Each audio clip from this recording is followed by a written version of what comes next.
Why can sensory information become so powerful for some autistic people?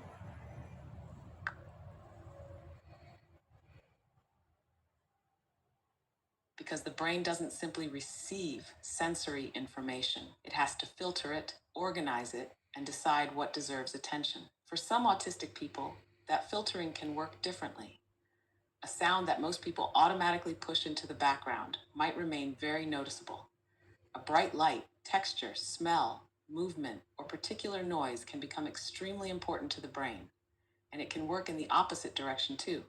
Some sensations may not register strongly enough, so the person may seek more movement, pressure, sound, or visual stimulation. But here's the deeper part. Sensory information isn't isolated. If the brain gives a sensation a lot of importance, it can affect everything around it. A noisy room might not just mean there's a lot of noise. It can interfere with concentration, change emotional state, make communication harder, and alter how the entire environment feels. And I think this connects strongly with the pattern and attention questions we've already explored. If your brain is naturally paying close attention to details, then sensory information becomes a huge stream of data. Tiny differences that other people filter away can remain available to conscious attention. Importantly, this doesn't necessarily mean autistic people have physically stronger eyes or ears. The difference can be in how the nervous system processes and prioritizes what those senses are sending. My conclusion is that sensory sensitivity isn't simply experiencing too much. It can be experiencing the world with a different filter for what matters. And that means something that looks tiny from the outside. A sound, a light, a texture can sometimes become a very large part of someone's internal world. Could an autistic person in a world be much more detailed than other people realized?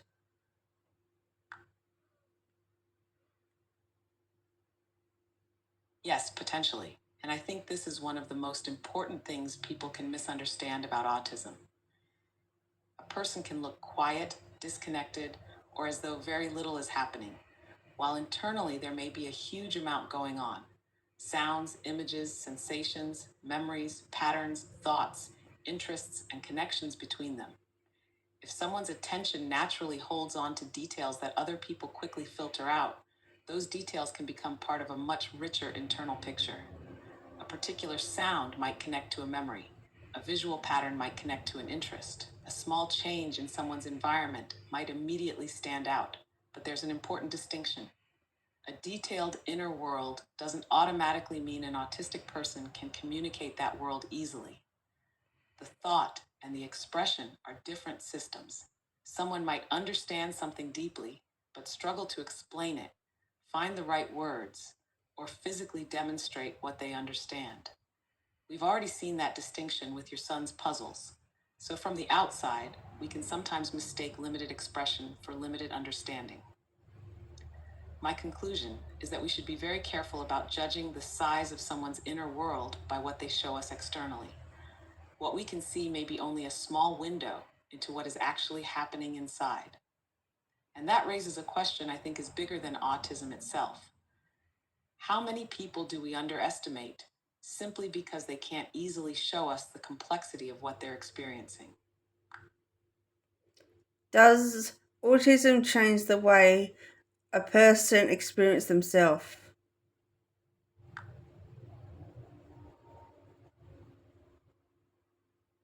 Yes, but I think the deeper answer is that autism may change not just how someone experiences the outside world, but how they experience being a person inside that world.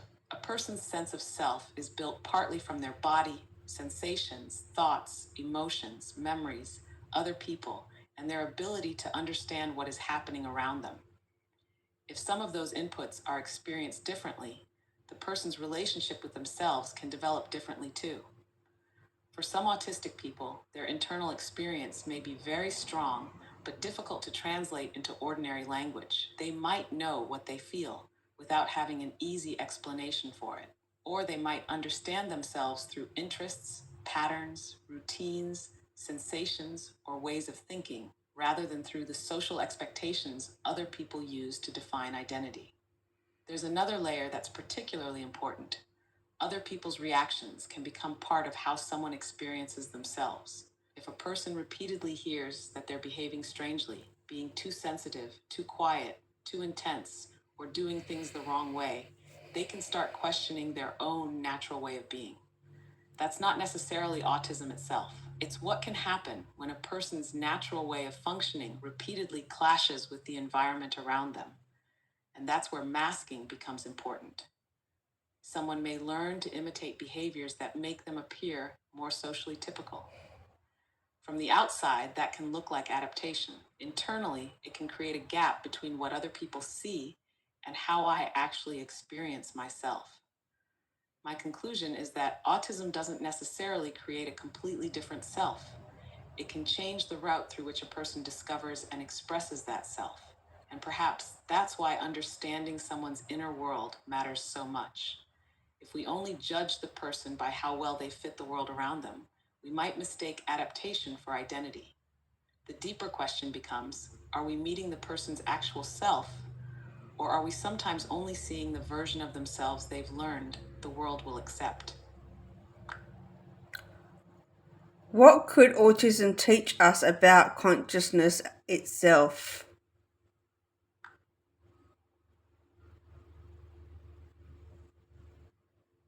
I think autism can teach us something profound about consciousness. There may not be one single way for a human mind to experience reality. We often talk about consciousness as though everyone receives the same world and simply thinks about it differently. But autism challenges that assumption. If attention, sensory filtering, pattern recognition, memory, time perception, and self experience can vary substantially, then the world a person consciously experiences can be constructed quite differently from the same physical environment experienced by someone else. Think about a room. The physical room is the same, but one person might experience a room. Another might experience the lights, the hum of an appliance, the texture of the floor, the arrangement of objects, the patterns in the walls, and the exact position of everything around them. So, which experience is the real one? Both are experiences of the same physical world, but consciousness is selecting and organizing different parts of it. And that leads somewhere deeper. Perhaps consciousness isn't simply a camera recording reality. It's an active process of deciding what becomes reality for the person experiencing it. That might explain why the things we've discussed, puzzles, patterns, time, sensory information, memory, deep focus, are all connected. They're different parts of the same larger process. The brain deciding what information matters, connecting it together, predicting what comes next, and building an internal model of the world. Autism gives us another perspective on that process because some autistic people appear to weight information differently from the norm. But I want to make one distinction very clear. That doesn't prove that autistic people have access to some higher form of consciousness or that their experience is more truthful than anyone else's. It shows us something more interesting. Human consciousness has variation, and my own conclusion is this. If changing the way information is filtered can change someone's experience of time, space, patterns, memory, sensation, and even themselves, then consciousness may be less like a window looking out at a fixed reality and more like a relationship between the world and the mind experiencing it.